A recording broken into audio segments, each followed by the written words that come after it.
Au fil de l'histoire. Tous les hommes n'ont pas la même couleur, le même langage, ni les mêmes mœurs, mais ils ont le même cœur, le même sang, le même besoin d'amour. Joséphine Baker.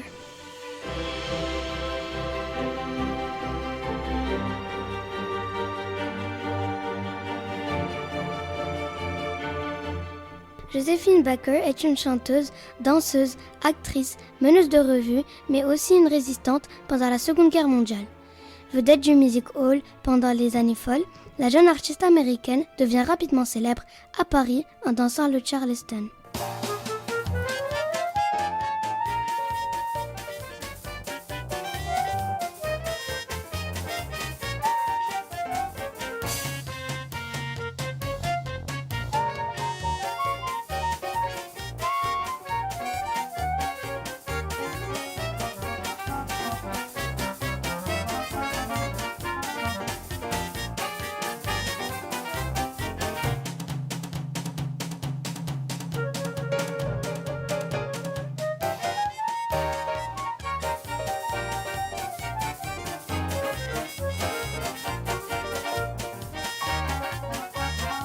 Au fil de l'histoire, les rendez-vous avec la mémoire.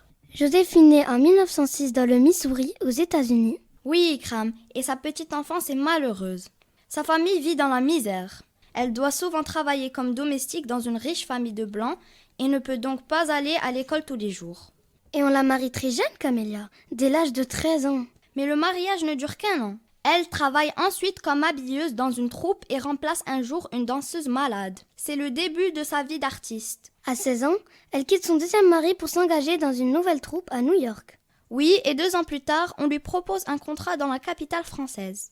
En octobre 1925, elle embarque sur un paquebot transatlantique et aussitôt à Paris, elle fait salle comble au théâtre des Champs-Élysées en étant la vedette de la revue Nègre. Quasiment nue et vêtue d'une ceinture de fausses bananes, elle fait scandale.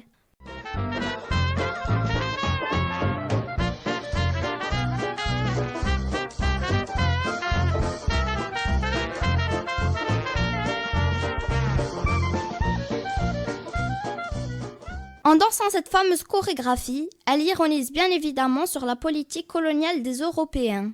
Elle poursuit ensuite sa carrière aux Folies Bergères. Elle danse avec des plumes roses, se fait accompagner d'un guépard apprivoisé et conquiert le public en chantant « J'ai 2 amours ». Et c'est à cette époque également qu'elle joue dans plusieurs films. Elle était au sommet de sa gloire. On décore des lards des mers, là-bas sur le ciel clair, il existe une cité au séjour enchanté. Et sur les grands arbres noirs, chaque soir, vers elle s'en va tout mon espoir.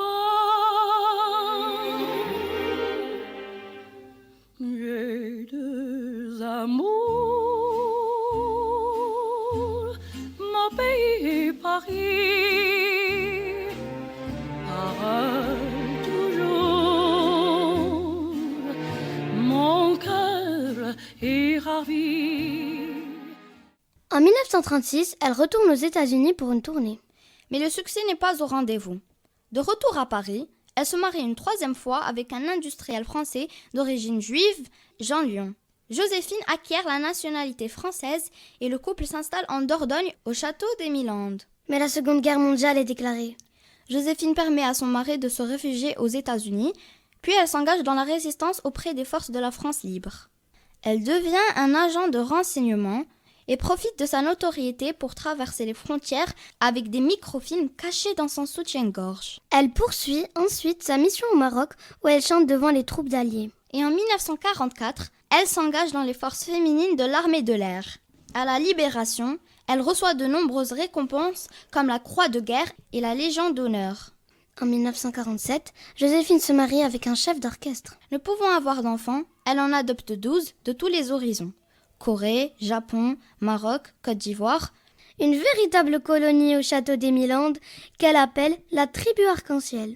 En 1964, Joséphine retourne une nouvelle fois aux États-Unis pour soutenir le mouvement des droits civiques du pasteur Martin Luther King.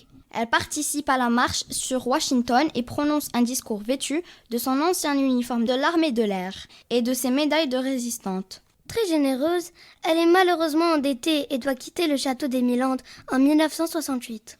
Joséphine est alors aidée par la princesse Grace de Monaco. Elle remonte sur scène et fait de nouveau un triomphe pour ses 50 ans de carrière. Épuisée, elle meurt en 1975 à Paris d'une hémorragie cérébrale. Au fil de l'histoire, les rendez-vous avec la mémoire.